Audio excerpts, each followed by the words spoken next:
The world had seen scandals, it had seen betrayals, and it had seen reality TV chaos spill out of the screen into the streets before.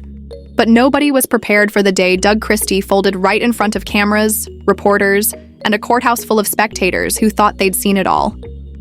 The man who was once painted as the silent knight in shining armor behind Jackie Christie's storm was now nothing more than a hollow shell, slumped on the concrete steps, clutching his wife's purse like a lifeline, staring into space with eyes that screamed a lifetime of secrets. The moment burned into history, not because Jackie had been dragged away in cuffs after attacking Malaysia Pargo in a frenzy, but because Doug looked less like a husband fighting for his wife and more like a man relieved that his mask had finally slipped. For years, he had been the picture of composure, the loyal husband standing by a woman who lived for confrontation, loyalty, and love louder than anyone else in the franchise. But that image shattered in seconds, and the sound of that collapse was louder than any reunion fight ever aired. As Jackie was shoved into the back of the squad car, still spitting rage and disbelief, Doug never moved. The world expected him to run, to shield, to block cameras, to fight for the woman who had fought the world for him. Instead, he sat frozen, gripping her handbag like it carried the weight of his guilt, his silence heavy enough to crush her from a distance. And in that silence, the whispers began to spread like wildfire. Fans online didn't just see heartbreak. They saw something darker. They saw a man who wasn't broken because his wife was taken, but a man whose carefully hidden, double life had just been cracked wide open. It wasn't long before the whispers turned into fire, and that fire was fed by the very people Jackie had gone to war against, Malaysia's family. Within hours, while blogs replayed the hallway footage of Jackie lunging at Malaysia like a woman. Possessed, Malaysia's cousin appeared in grainy screenshots and muffled voice notes that hit the internet like bombs. Doug wasn't grieving, wasn't devastated, wasn't innocent. He was exposed, shirtless in one clip, laughing in another, his voice whispering in late-night messages that weren't meant for his wife of nearly 3 decades. The same cousin standing smug in the shadows of Malaysia's clan was suddenly revealed as the woman Doug had allegedly been holding hands with when no cameras were around. The betrayal wasn't just shocking, it was cruel. For years, Jackie had been dragged as controlling, obsessive, overbearing, even desperate in her love for Doug. Now fans began asking a question nobody thought they'd ever ask. Had Jackie been fighting to hold together a man who had already given his loyalty away? Doug's breakdown became the most viral meme in hours. One video showed him stumbling in his driveway the night after Jackie's arrest, yelling into his phone with his shirt halfway unbuttoned, neighbors peeking through blinds as he collapsed to his knees like a fallen preacher stripped of his faith. Someone caught the whole meltdown on a smartphone, and within minutes, the caption, "Doug crying like Jackie hit him too," was trending. But jokes quickly turned into rage when Malaysia's cousin dropped more.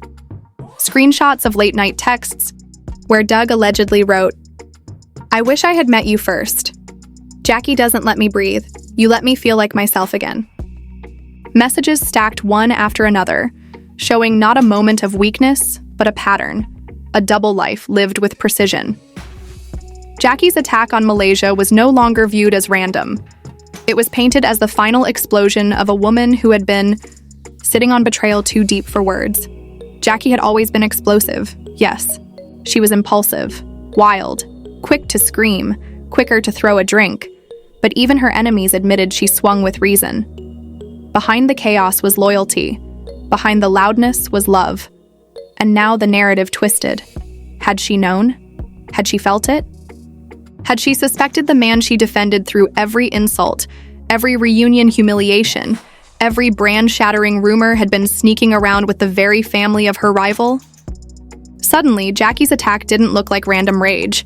It looked like heartbreak boiling into violence, a betrayal too loud to keep inside any longer. Inside the holding cell, Jackie was no longer the queen of basketball wives, no longer the woman producers begged to stir the pot, no longer the fiery character that kept ratings alive.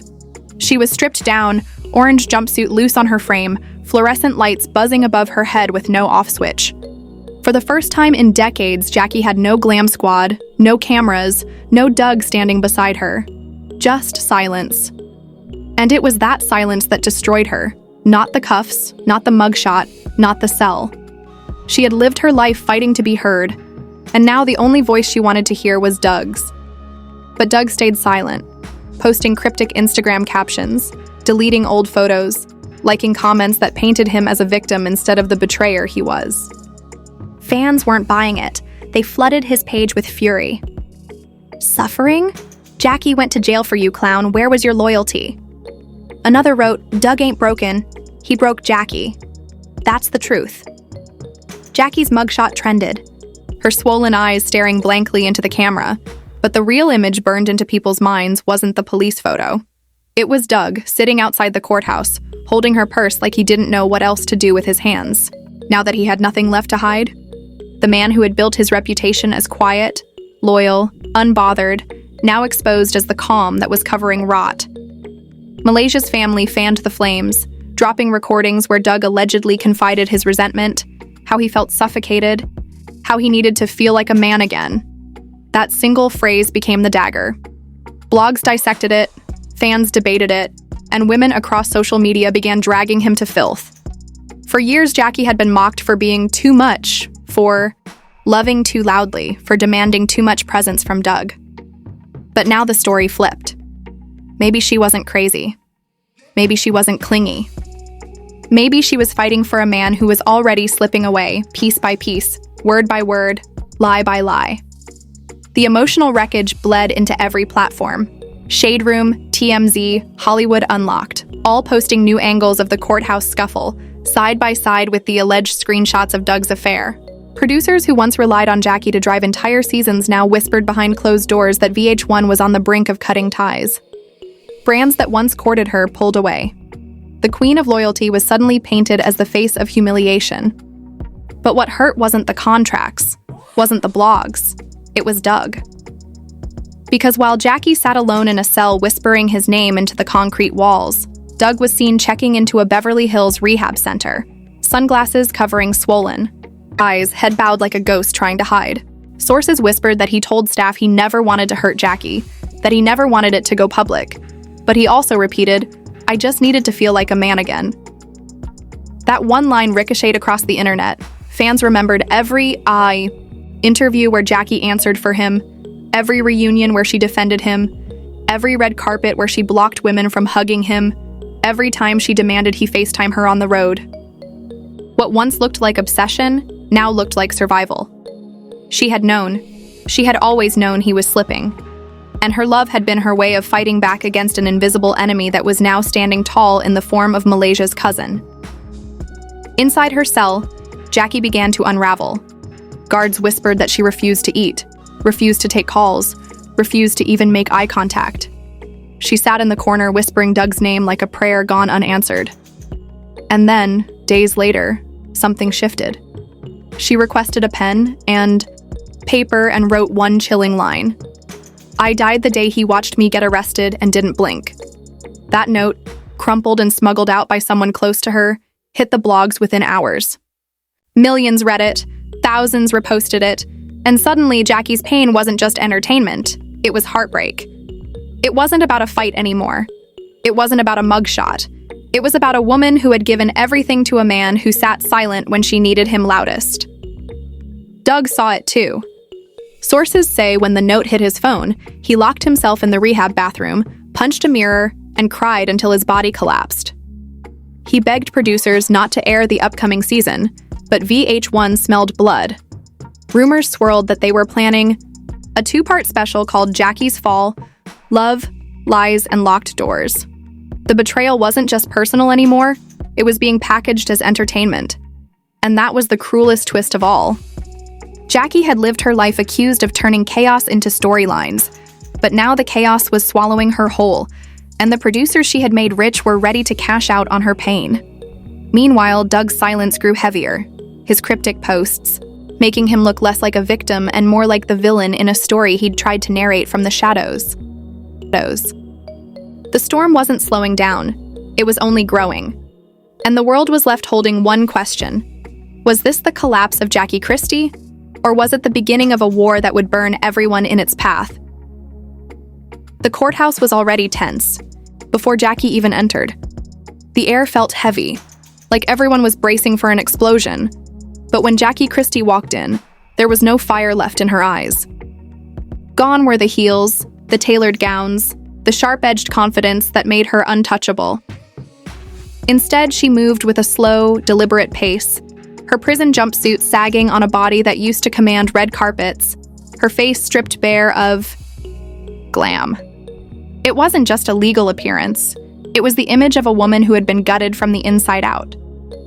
The room went silent, the kind of silence that sticks to skin, and all anyone could hear was the sharp click of state-issued shoes against the floor as Jackie took her seat. She didn't look around. She didn't search for Doug in the crowd. She already knew he wasn't there. What Jackie didn't expect was who was there.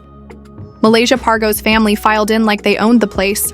Her cousin, the one at the center of the whispers, the one who had allegedly been holding Doug's hand in hotel rooms, strolled in with her chin lifted, braids swinging, lashes curled so sharp they could cut glass. She sat down with a folder in her lap, a smirk plastered across her face as if she wasn't just accused of tearing apart a 27-year marriage. She wanted the cameras, wanted the attention, wanted Jackie to see that she wasn't afraid. And that folder was about to change everything. When the judge called for evidence, Malaysia's cousin stood like she'd been waiting her whole life for this moment. She handed over that folder, and inside were text messages, audio clips, and voicemails that painted Doug as not just unfaithful, but emotionally invested in another woman. These weren't casual flirts. They weren't slip-ups. They were love. Notes, midnight phone calls, confessions that cut like knives. One text read, "She doesn't know how to love without control. But with you, I can finally breathe." Another said, "Jackie's going to spin out. She always does. Just stay quiet and I'll handle her." Handle her. The words echoed through the courtroom like a gunshot.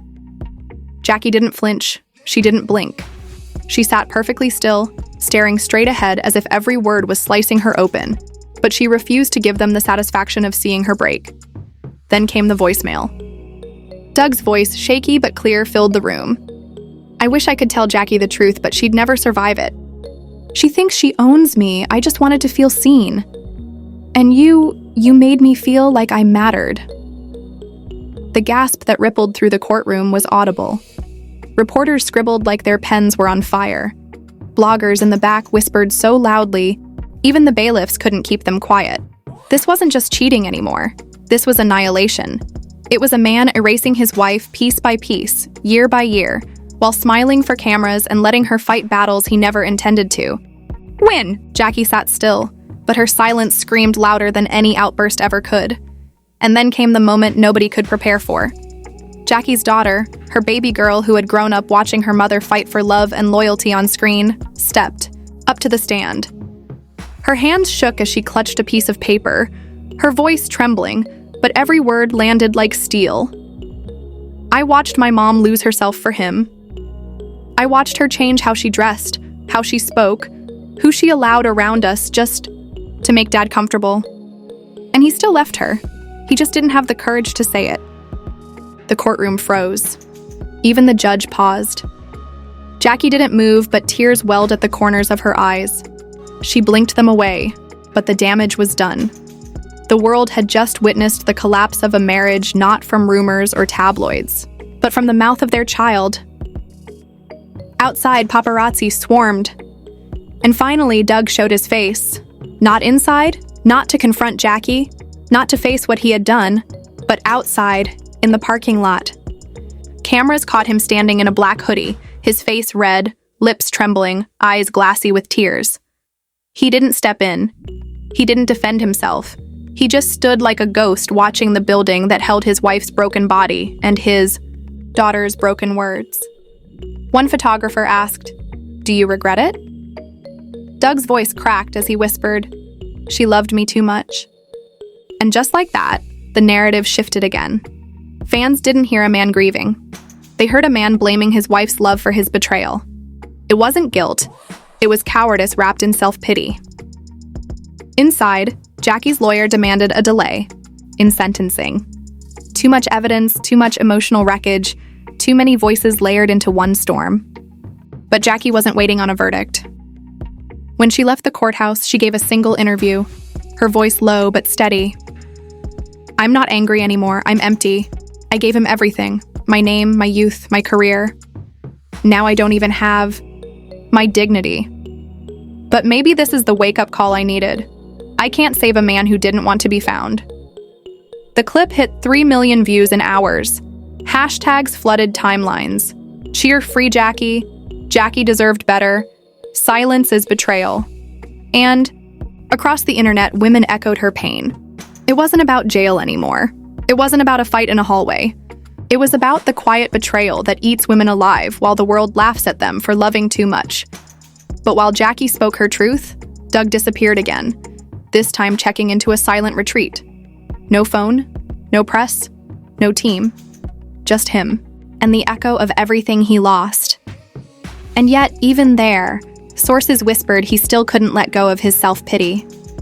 He told staff Jackie had smothered him, that she had drained him, that he only wanted space to be a man. But the women online weren't having it. They dragged him daily. Space? That woman gave you her life, one fan tweeted. Another wrote, Doug is proof that the quiet ones can be the most dangerous. Even castmates weighed in. Tammy Rivera posted, Jackie went out sad but loved hard. That man broke her spirit. That's not loyalty, that's trauma. The cultural conversation had shifted. Jackie wasn't just a reality TV character anymore. She was a symbol of every woman who had loved too loudly, defended too fiercely, and been betrayed too quietly. Doug's silence wasn't noble, it was a weapon. And now, with her marriage crumbling, her reputation hanging by a thread, and her family bleeding in public, Jackie was faced with a decision: stay broken, or rise from the ashes of everything Doug destroyed. The world waited to see which version of her would emerge, and whether this was truly the end, or the beginning of something far more dangerous. The third act of this storm didn't open with a fight, or a scream, or even a mugshot. It opened with a chair. A plain wooden chair in the center of the courtroom, waiting for Jackie Christie to take her place. But when she entered this time, she wasn't the woman who had been dragged into the room weeks earlier in handcuffs, nor the woman who sat silent while her husband's betrayal was played out in text messages and voicemails. She was thinner, her shoulders still heavy with pain, but there was a shift in her walk, a coldness in her eyes that spoke louder than any monologue. She had stopped looking for Doug. She had stopped blinking back tears. She was no longer begging anyone to save her. She was preparing to bury everything she once stood on. The judge shuffled papers, the lawyers bickered, but all eyes were on Jackie. Across the aisle, Malaysia's cousin sat with that same smirk, folder in her lap, ready to feed more poison into the record. Jackie didn't give her so much as a glance. That alone sent waves through the crowd. For years, Jackie had met every challenge head-on, screaming, pointing, throwing herself into the fire. Now she sat with hands folded, eyes forward, not once lowering herself to meet the smirk of the woman who thought she had won. Silence had become Jackie's weapon, and it was sharper than any glass of wine thrown across a reunion stage. And then came the moment nobody could spin. Jackie's legal team announced she was filing for a restraining order against Doug. Gasps rattled the room. The same man she had defended for 27 years, the same man she had built her entire brand around, the same man she had gone to war for, she now labeled as unsafe for her peace of mind. The words were simple but final. I don't want him near me. I don't want him explaining. I don't want him fixing. I want peace. And he was never that. It was the line that shattered the illusion once and for all. For nearly 3 decades, Jackie had been mocked as obsessed, overprotective, even delusional in her loyalty. Now she wasn't chasing, she wasn't begging, she wasn't waiting, she was done. And that cut deeper than any slap, any drink, any headline. For Doug, it was a death sentence delivered without raised voice or swinging fists. Outside, paparazzi lenses caught Doug again, not inside the courtroom, but in the parking lot, hoodie pulled over his head, watching from a distance like a ghost, haunting a life he no longer had permission to touch. When reporters shouted questions, he muttered the same line over and over. She loved me too much. But the public wasn't buying his narrative anymore. Fans filled the comment sections with rage. She didn't love too much. You betrayed too quietly. Doug didn't break down. Doug broke her. Even castmates joined the chorus. Malaysia's best friend posted, "Doug is proof that silence can be the loudest violence." Jackie didn't lose her mind. He pushed her to the edge and then folded his arms. For the first time, the man who built his image on loyalty became the universal symbol of cowardice. VH1 executives watched the circus spiral. What should have been another messy season suddenly became too real, too raw, too toxic. Sponsors dropped out, production crews hesitated. Even longtime producers whispered that maybe Jackie's arc had gone too far. But networks smell profit in pain.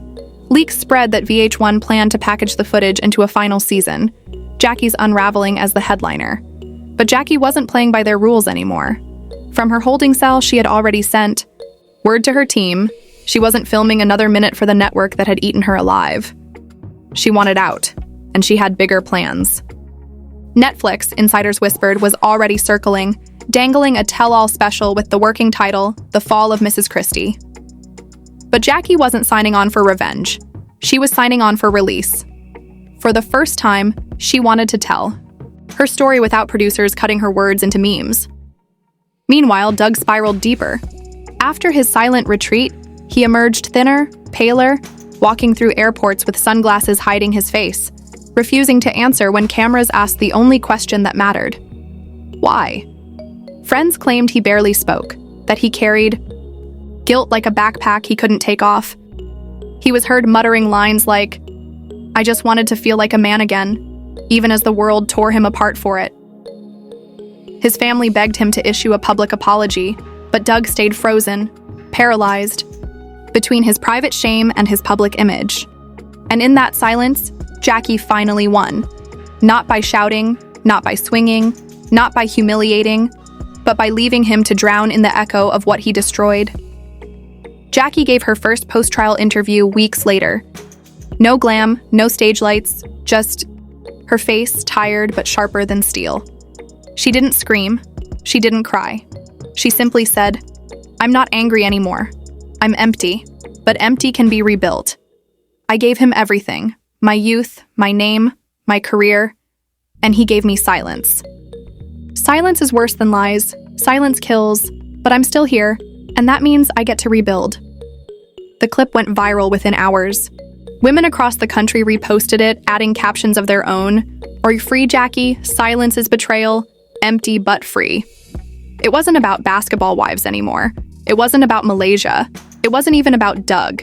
It was about every woman who had loved too loudly and been betrayed too quietly. The cultural reckoning spread like wildfire. Talk shows dissected it, blogs debated it, church sermons quoted it. Jackie became the unwilling symbol of survival after betrayal, of walking away not with grace, but with scars that told the truth. And Doug? He became a ghost, spoken of only in whispers. His silence no longer noble but cowardly. His loyalty revealed as a myth built on Jackie's sacrifice. He wasn't forgiven. He wasn't understood. He was erased. And that, more than any jail sentence, was the punishment that would haunt him forever. Jackie's Netflix deal was announced within months. The title shifted from The Fall of Mrs. Christie to Let It Burn, and the tagline was simple. Sometimes the most powerful thing a broken woman can do is stop holding it together and let it all fall apart. The teaser trended before cameras, even rolled. Fans flooded the internet with anticipation. They didn't want staged reunions anymore. They didn't want manufactured drama. They wanted raw truth, and Jackie was ready to give it. Not as Doug's shadow, not as VH1's Firestarter, but as a woman who finally understood that loyalty without reciprocity is nothing more than bondage. And so the story closed not with a reunion brawl, not with a dramatic reconciliation, but with silence. Jackie's silence, this time on her terms. Doug's silence, this time as his cage. And the audience's silence, heavy with realization. Because the truth was never about just one marriage or one betrayal. It was about every Jackie walking around with a smile that hides screams, every Doug hiding behind quiet loyalty while leaving wreckage in his shadow. The The credits weren't rolling. The cameras weren't cutting. This wasn't a finale. This was a beginning. Jackie's Revenge season had only just begun.